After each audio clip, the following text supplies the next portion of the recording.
السلام عليكم ورحمة الله وبركاته. تعالوا يا جماعة اتفرجوا على الجمال بتاع أمهاتنا، الجمال بتاع زمان من غير لا نشا ولا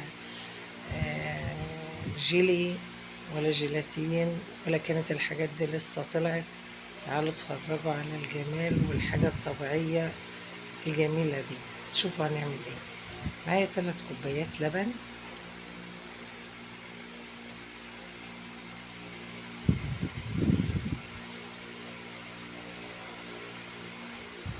هنضيف عليهم نص كوباية أو أقل من نص كوباية شربات الورد الجميل بتاع زمان بتاع أمهاتنا، الحاجة الجميلة كده الطبيعية. هنضيف عليهم السكر، أنا هحط 3 معالق سكر، وأضيف عليهم برضو 3 معالق كبار دقيق.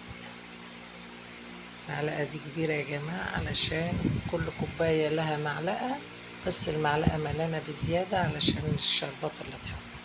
هنقلبهم كده على البارد ونروح بيهم على البوتاجاز نعمل الحلويات بتاعتنا الجميلة. طبعا مش محتاجين لا فانيليا ولا روايح، لأن الورد شربات الورد فيه ريحته وطعمه الجميل بتاعنا.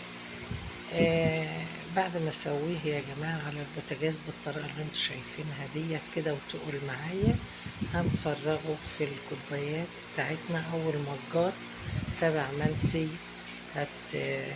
هتحبي تقدميه لولادك او لضيوفك.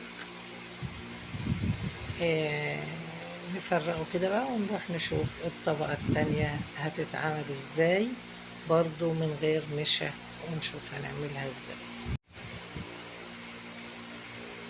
خلصنا الكمية هنجيب نفس الحلة أو حلة تانية. معايا بقى تلت كوباية شربات من نفس نوع الشربات، وهنضيف عليها نص كوباية مية.